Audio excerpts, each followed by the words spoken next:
now on Palm Beach TV. I think we've got a dream team and we're pushing to the finish line as fast as possible. The top to bottom renovation of the Royal Poinciana Playhouse is making great strides. We take you inside for a first-hand look. And Tropical Storm Debbie made landfall Monday morning as a Category 1 hurricane in Florida's Big Bend. Those stories straight ahead. The Palm Beach Civic Association brings you Palm Beach TV, the island's only newscast, sponsored by the Fortin Foundation of Florida. Now, the news. Welcome to Palm Beach TV. I'm Sally Lewis. Construction continues at the site of the former Royal Poinciana Playhouse, and today we take you inside for a tour so you get to see the progress.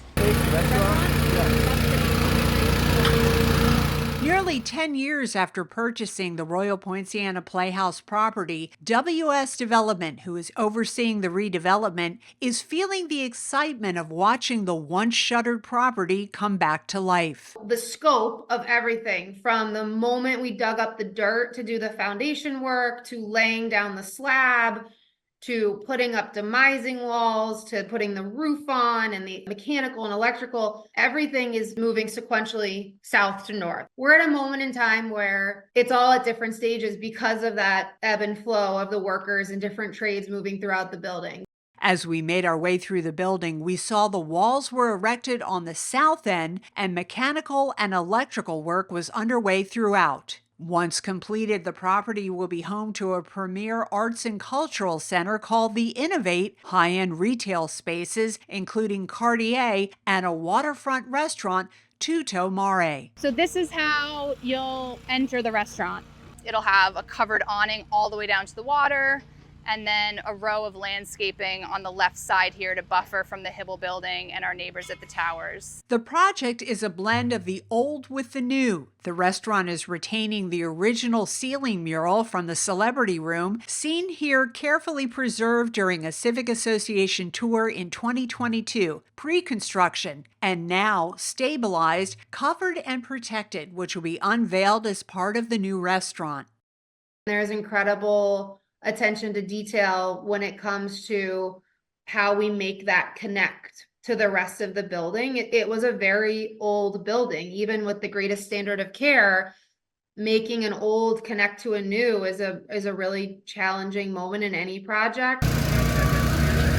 So this is the historic east facade that's obviously being braced in place. That's the main entrance into the cultural arts space. That's the original entrance into the playhouse that'll remain the same. If you recall, those arch openings, they weren't actually openings. They were infills. So you would just see white wall. Now those are going to be storefronts and glass. So, activating it, creating an entrance into the retail space there. The Innovate, a not-for-profit, will operate programming for the 24,000 square foot event and performance space that will look like this when completed. Co-founder and Civic Association Director Jill Glazer told us great care is being taken to keep as much of the original design as possible, noting elements such as the molding created by legendary architect John Volk will be recreated in the new building. The theater's box office will remain in the same spot while the lobby will be enhanced. It was 800 seats. It's now 400 seats. So with the lobby that's even larger, it'll be spacious. It should be, at least. And when I was in there in June, I was surprised at how big it did feel. Glazer says the seating will be fully configurable to allow for multiple types of programming. The first 3 rows of our theater the seats will actually be below the floor. And so it's a flat floor when there's no seats deployed. All the seats are retractable from the wall, other than four rows. The Innovate is expected to open for the 2025-2026 season.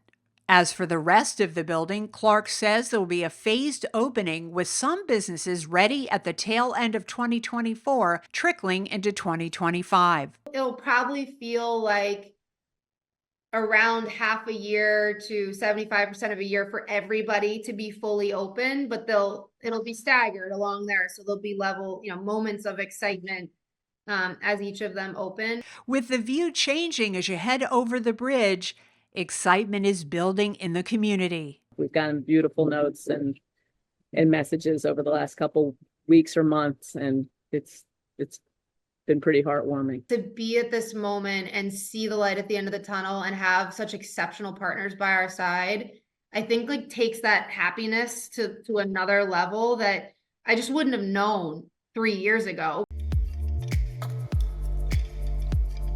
The 2024 hurricane season's first strike on Florida was in the state's Big Bend on Monday, August 5th, as Debbie came ashore as a Category 1 hurricane before weakening to a tropical storm. At least 5 people were killed in Florida as the slow-moving storm then moved up the nation's east coast with heavy rain and potentially catastrophic flooding. Debbie is a reminder to stay vigilant as experts predict a very high chance of an above-normal Atlantic hurricane season this year. Watch Ahead of the Storm, a special report produced by the Civic Association and co-sponsored by the Palm Beach Police and Fire Foundation, featuring local and state experts at palmbeachcivic.org. And that wraps up Palm Beach TV. Stay up to date with the island's only newscast at palmbeachcivic.org and through our social media. Until next time, thank you for watching. Palm Beach TV is a production of the Palm Beach Civic Association. We thank our sponsor, the Fortin Foundation of Florida, and encourage you to let us know how we can further provide news coverage that best serves our members and residents.